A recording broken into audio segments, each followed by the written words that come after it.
Hi, my name is Mary. I'm an educator and a homesteader, and this is Educator's Homestead. Today's topic is all about decomposers. Kids love worms, well, most of them, and teaching students about worms will help them appreciate the benefits they get from the worms, which is decomposing our food waste into rich fertilizer. This is my worm bin at home, approximately 5 by 5 feet, with a soil depth about 12 inches. I cover my worm with a tarp. I use a pool liner and an old shower curtain. And you can use something like this or plastic can liners or any other plastic tarps to help keep the coolness in. Where I live, we have hot summers, and keeping my worms in a moist, cool environment is important for their survival. Below my tarps, I have a hard wire mesh, and this helps keep the predators out, like skunks and raccoons. I put extra weight on top of the branches or boards to keep everything secure. Below the mesh are cardboard boxes, which aids in moisture control and serves as bedding too. Let me address the scraps for a moment. In my kitchen, I have a small collecting can near my sink for convenience, and when it's full, I empty the contents into a plastic bag and I store it in my freezer. A few days before I feed my worms, I place all the bags of scraps into my refrigerator until they're thoroughly de-thawed. Don't feed frozen food scraps to your worms.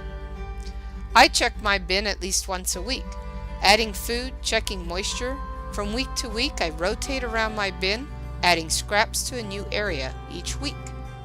This gives the worms the opportunity to move to a new area for fresh food or stay in the same area and finish up.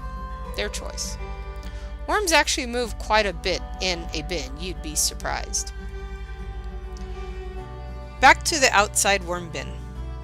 As I uncover my worm bin, you can see I left a depression where my next feeding will start. Now I have my food scraps and my bedding and water, and depending on how dry the soil is, I may wet it a bit. I don't want it too wet because my worms can drown as they breathe through their skin. I first add the bedding, in this case it's paper shreds. I wet it a bit, add food scraps on top, and then I cover it with soil. I usually add a bag or two of food product to the hole that I dug. Hole's about 1 by 1, 8 inches deep or so.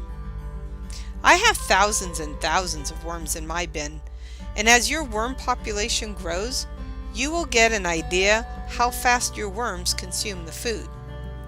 I started with 1,000 worms. By the time I work my way around my bin, and I won't be back in this spot for 6 weeks, they will have eaten the food and I can start anew. You can have a rectangular shape, like a flower bed, and work your way from one side to the next and then back to the beginning after you reach the end. These worms are called red worms. Our scientific name is Encenia fetida. These are voracious eaters, and they linger toward the top of the soil to eat decomposing organic materials like leaves, as opposed to the common earthworm that dwells deeper in the soil. When collecting the scraps, remember, herbivores. You can also add eggshells and coffee grounds. They need that for the grit. Kind of like a bird with a gizzard.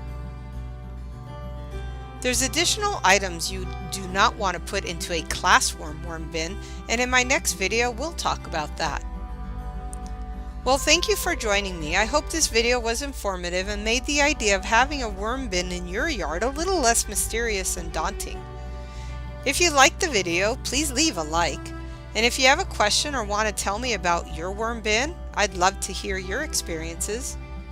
If you're a teacher and you want to start a worm bin in your class or daycare center, please stay tuned for my next video by ringing the bell so you'll be notified of my next video. Class dismissed. Go Homestead.